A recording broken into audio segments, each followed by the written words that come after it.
नमस्कार. श्री स्वामी समर्थ. यंदा गुढीपाडवा 19 मार्च 2026 या दिवशी चैत्र शुक्ल 1 या दिवशी येणार आहे. तर या दिवसापासून मराठी नवीन वर्षास प्रारंभ होतोय. हा दिवस वर्षातील 4 मुख्य मुहूर्तांपैकी एक असल्यानं या दिवशी नवीन कार्यास शुभारंभ करतात. याच दिवशी श्रीराम नवरात्र आणि चैत्र नवरात्र प्रारंभ होते. म्हणून चैत्र नवरात्रीपासून श्रीराम नवरात्रीपर्यंत सर्वांनी श्रीरामरक्षेचं पठण करावं. चैत्र नवरात्रीपासून चैत्र पौर्णिमेपर्यंत कुटुंबातील महिलांनी कुलस्वामिनीची सेवा म्हणून दुर्गा सप्तशतीची 14 किंवा 21 पारायण करावीत. चैत्र शुद्ध प्रतिपदेस ब्रह्मध्वजारोहण करतात, म्हणजे गुढी उभारतात.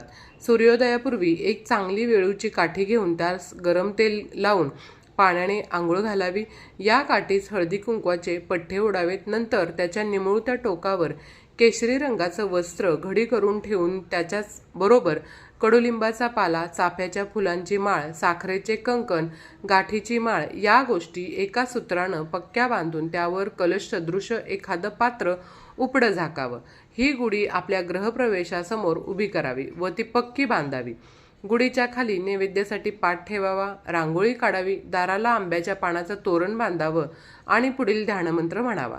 ब्रह्मध्वज नमस्तुते सर्वभीष्ट फलप्रदे, म्हणजेच ब्रह्माचं प्रतीक असलेल्या या ध्वजास माझा नमस्कार असो.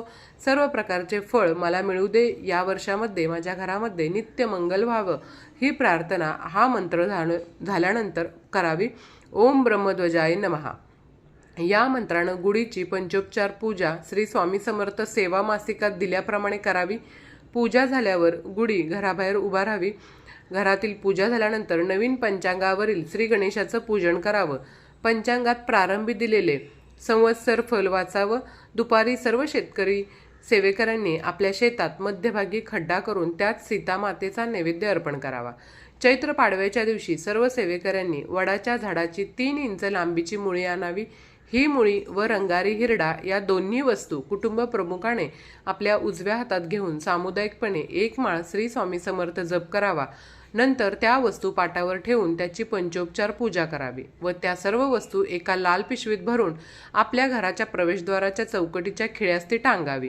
या उपायामुळे घरातील सर्व व्यक्तींचे आजार, बाधा व संकट यापासून संरक्षण होतं.